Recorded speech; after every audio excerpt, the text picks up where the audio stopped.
Hello, and welcome to my lab report. I'm Robert Pig, and today we will be discussing Lab 4, which is about circuits. For this lab, I created two different circuits using the Circuit Construction Kit program, analyzed them, and compared the ideal situation presented in the program with my analysis. Initially, I had difficulty in gathering data, especially when it came to measuring the time for the capacitor to charge or discharge, but after learning how to step slowly through time in the program, I was able to determine more accurate results, such as the 4.4-second time to charge the capacitor when connected to a 10-ohm bulb and a 9-second time for the 20-ohm bulb. The structure of the rest of this lab report is going to be as so. First, I will talk about Circuit 1, analyze it, and show some graphs. Then, I will move on to Circuit 2 and present my data on the charging of the capacitor. After that, I will answer some thought-provoking questions, and then lastly, some final thoughts and conclusions.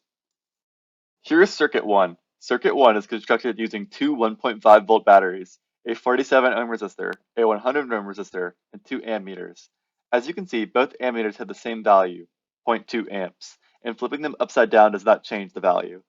After constructing the circuit, I used a voltmeter to measure potential differences, which are listed on the slide.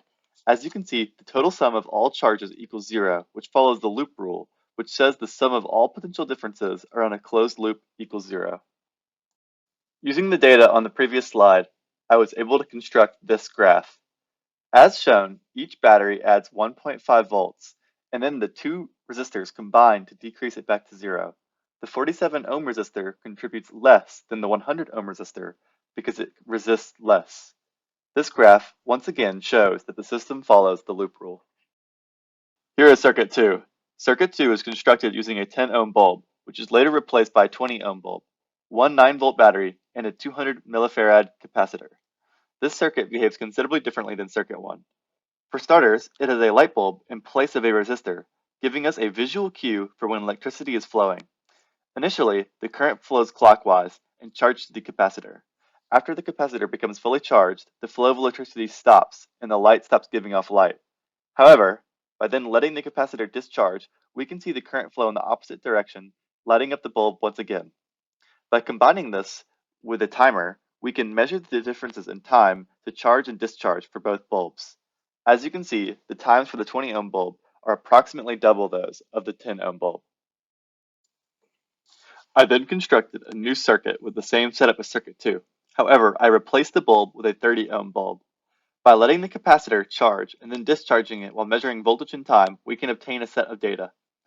According to the energy conservation equation, a graph of the natural log of the voltage at a particular time divided by the initial voltage will create a straight line with the slope of -1 divided by RC. R is the resistance of the bulb, and the C is the capacitance of the capacitor. Because it is a 30 ohm bulb and a capacitor with a 0.2 farad capacitance, we can predict a line with a slope of -0.167. After filling in values and graphing, we obtained a line with a -0.15 slope. This is not 100% accurate, but it is certainly close. Some possible sources of error include inputting the data incorrectly, setting up the graph wrong, or even something like setting up the circuit incorrectly.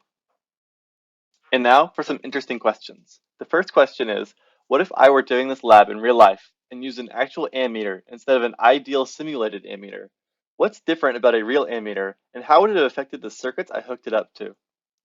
If I had used a real ammeter, there would have been a small internal resistance, resulting in a small voltage drop. This would disrupt the voltage drops across the two resistors, decreasing them, as per the loop rule. The second question is, what if I were doing this lab in real life and used a real battery to charge a real capacitor with no resistor in the circuit? How quickly would our ideal model predict the capacitor to reach full charge? Would this prediction happen in real life? With no resistor, the capacitor would theoretically charge instantly. In real life, this prediction would nearly hold, as it would take slightly longer than ideal due to it not being an ideal system. And now for some final thoughts and conclusions. I had a good time doing this lab. Working with the circuit construction kit was interesting and helped me learn about circuits. Thanks for watching.